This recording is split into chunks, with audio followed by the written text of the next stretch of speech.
Selamat pagi saudara-saudara yang dikasihi Tuhan Yesus Kristus. Jumpa lagi pada hari Jumat tanggal 19 Juni 2020. Puji Tuhan. Pagi hari ini kita menjumpai pembacaan dari Injil Yohanes pasal 15 ayat yang ke-14 dan 15. Yohanes 15 ayat 14 dan 15 yang berkata sebagai berikut. Kamu adalah sahabatku jika kamu berbuat apa yang kuperintahkan kepadamu. Aku tidak menyebut kamu lagi hamba, sebab hamba tidak tahu apa yang diperbuat oleh tuannya. Tetapi aku menyebut kamu sahabat, karena aku telah memberitahukan kepada kamu segala sesuatu yang telah aku dengar dari Bapa-Ku.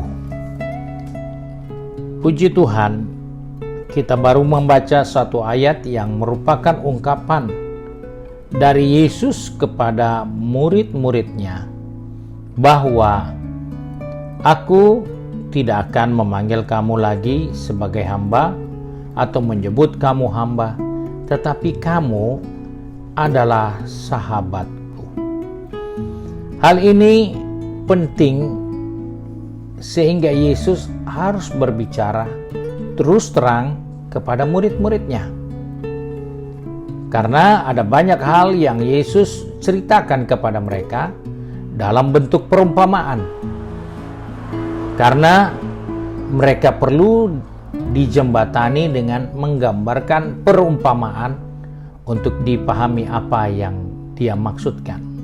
Tetapi kali ini Yesus dengan terus terang berkata, kamu adalah sahabatku. Saudara-saudara yang dikasihi Tuhan, sahabat adalah suatu hubungan yang jauh lebih dekat dari saudara.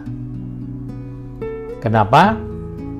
Karena kita bersaudara, kita ikatan darah dan daging. Sedangkan sahabat bukanlah orang yang punya hubungan darah dan daging.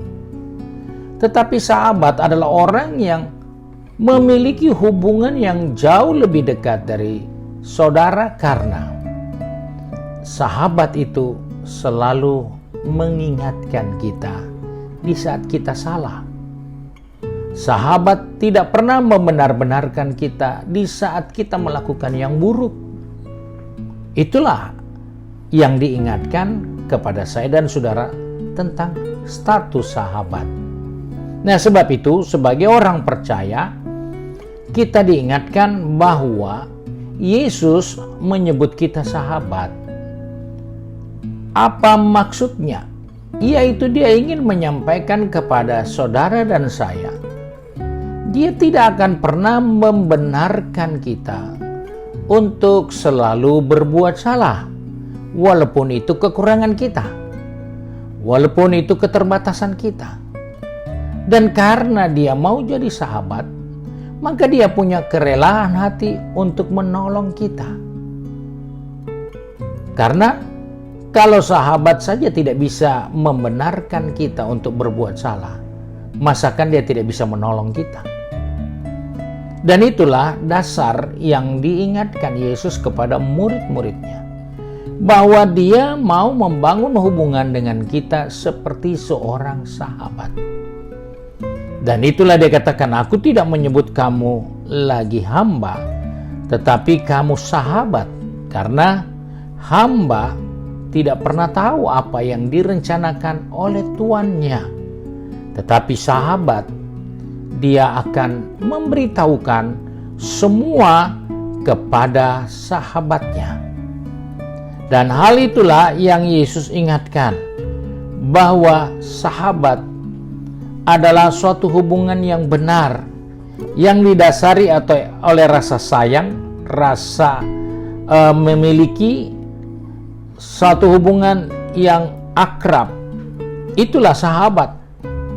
Karena itu Salomo berkata dalam Amsal 17 ayat yang ke-17, seorang sahabat menaruh kasih setiap waktu, dan menjadi saudara dalam kesukaran. Saudara tidak mungkin jadi sahabat, tetapi sahabat punya peluang untuk menjadi saudara. Karena itu, kita melihat Salomo katakan seorang sahabat menaruh kasih setiap waktu. Jadi ketika Yesus katakan kepada murid-muridnya, "Aku tidak memanggil kamu hamba, tapi aku memanggil kamu sahabat." Karena dia ingin membuka dirinya bagi murid-muridnya bahwa Yesus menaruh kasih kepada mereka setiap saat. Maka sebagai orang percaya, kita sebagai orang-orang yang dipanggil Tuhan, orang-orang yang diselamatkan Tuhan, maka kita pun harus juga menjadi sahabat buat orang lain. Karena kita tidak punya hubungan apa-apa dengan Yesus, baik darah dan daging kita. Dia dari Timur Tengah, kita dari Indonesia. Tetapi karena kita percaya kepada firman Tuhan, maka kita menemukan Allah menyampaikan sesuatu kepada kita melalui Yesus, bahwa dia mau jadikan kita ini sahabatnya, karena dia menaruh kasih kepada kita setiap waktu. Dan di dalam kesukaranmu, dia menjadi saudaramu. Sebab itu, mari kita sebagai orang percaya, sebagai anak-anak Tuhan, dalam menjalani hidup ini, ingatkan diri kita masing-masing. Ada sahabat kita yang baik, yaitu Yesus, yang menaruh kasih kepada kita setiap saat. Dan ada sahabat kita yang dalam kesukaran, dia mau jadi saudara kita. Kita menemukan terjadinya keributan yang besar di beberapa tempat, baru-baru ini pun di Amerika, atas orang kulit hitam. Tapi kenapa banyak orang kulit putih juga terlibat di dalam keributan itu? Karena mereka merasa mereka sebagai saudara. Sehingga hal itu bukanlah menjadi pembatas buat mereka untuk mengabaikan satu dengan yang lain, tapi mereka memberi diri di dalam kesukaran orang lain. Mereka mau menjadi saudara.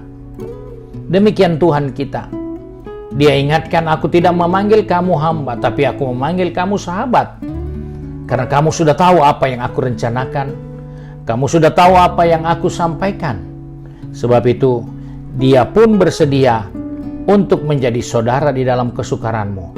Dan dia menjadi sahabat dalam setiap waktu menaruh kasihnya kepada kita."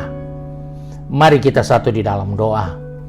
Kami bersyukur untuk kemurahan Tuhan, karena pagi ini kami masih bangun dengan tubuh yang sehat. Kami percaya Engkau menjadi sahabat kami yang baik sepanjang hari ini, bahwa Engkau sangat mengasihi kami. Karena itu Engkau memanggil kami sahabat-Mu. Dan kami juga percaya, karena Engkau sahabat kami yang baik, kalaupun ada kesukaran, kalaupun ada kesulitan yang kami akan hadapi sepanjang hari ini, Engkau menjadi saudara kami. Sebab itu Bapa, kami bersyukur untuk kasih karunia-Mu bagi kami.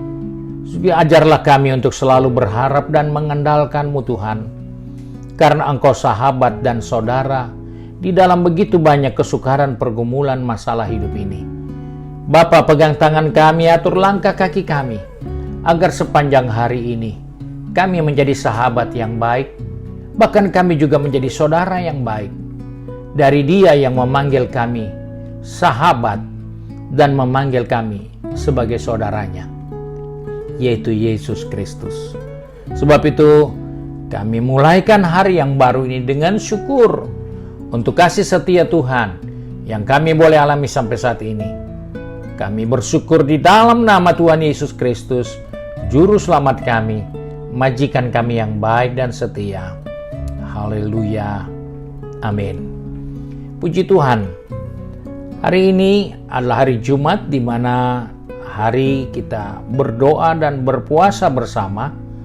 Mari kita lipatkan lutut baik di rumah kita masing-masing. Doakan bangsa kita, doakan negeri kita yang masih bergumul dengan COVID-19, dan juga berdoa untuk pemerintahan yang ada. Kiranya Tuhan memberi hikmat untuk mengendalikan, mengatur, dan memimpin bangsa kita. Dan jangan lupa berdoa juga buat rumah-rumah tangga anak-anak Tuhan, supaya Tuhan lindungi kita dan memberkati kita semua. Terima kasih untuk perhatian Ibu Bapak Saudara sekalian. Tuhan Yesus memberkati.